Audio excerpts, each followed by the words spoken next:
Bon, bonjour à tous. Alors aujourd'hui, je vais procéder au remontage d'un pivot de fourche NBK 51. Alors, je vous montre ici la façon dont je procède. Je me suis mis au chaud, bien dans la cuisine, là, tranquille. La femme n'est pas là pour en profiter. Bon, alors dans un premier temps, j'ai bien nettoyé les pièces, bien entendu. Et voilà, je dispose les billes qui sont au nombre de 25, si je me... Ils doivent être au nombre de 25, hein. Logiquement, c'est ce qui est marqué 25 en haut, 25 en bas.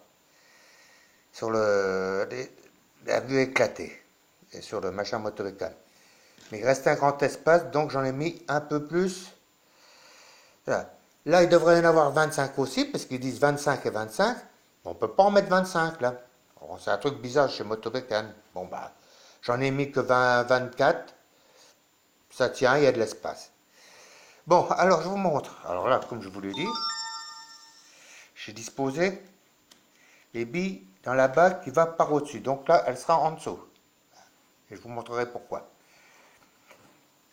Là, pareil, j'ai disposé les billes, mais avant, j'ai pris la précaution de mettre un bout de papier sopalin pour boucher le trou. Pourquoi j'ai fait ça?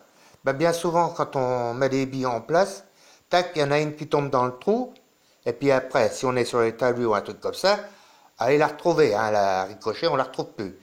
Comme ça, s'il y en a une qui tombe dans le trou, ben, elle ne tombera pas loin, elle tombera dans le sopalin, on peut la récupérer de suite.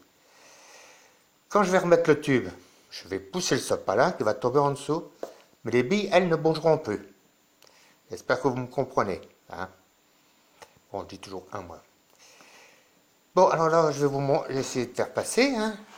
Alors d'une main, vous voyez, je vais faire pousser le tube, voilà, le sopalin glisse en même temps, et il va tomber en dessous. Logiquement, il tombe en dessous, c'est pas retenu. Il est un peu retenu en bas par quelque chose, on va le dégager. Voilà, il est là.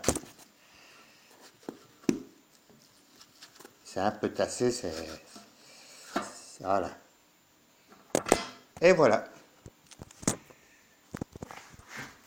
Comme vous voyez, c'est passé en bas.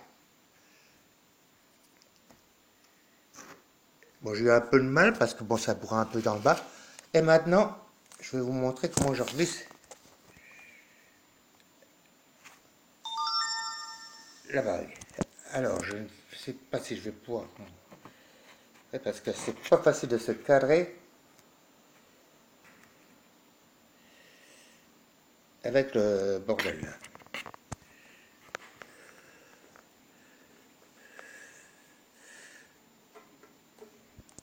Ouais, je vais faire procéder autrement parce que là, je ne vais pas vous montrer tenir le portable.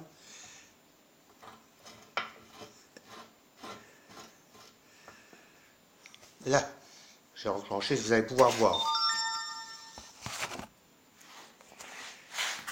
Alors, vous voyez là, pourquoi j'ai mis les vis avant?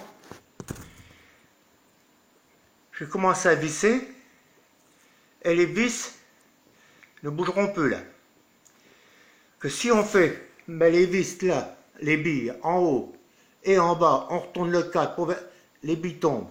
Ou même rien qu'en passant là, les billes vont tomber. Là, vous voyez, je n'ai plus qu'à visser.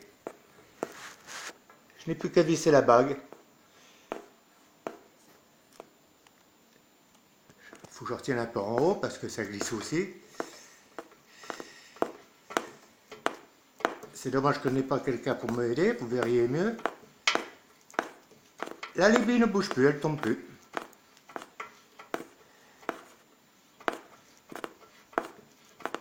Et là, j'ai presque fini de remonter. Et aucune bille ne tombe. Ça, c'est ma façon de faire. Je sais pas si ça peut vous plaire ou quoi, mais moi je trouve que c'est bien plus simple que de s'emmerder des fois. Bon, bien entendu, il faut mettre de la graisse, hein. N'en mettez pas des tonnes non plus, ça sert à rien. Sauf qu'à ne plus voir les billes qu'on a mis. Là, je vais continuer à visser. Et plus aucune bille ne tombe. Je visse tranquille.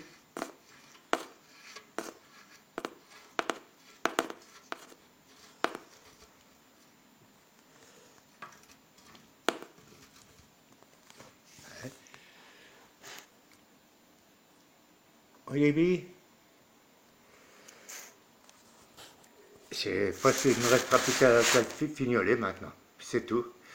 Les billes vont se mettre en place toutes seules à l'intérieur.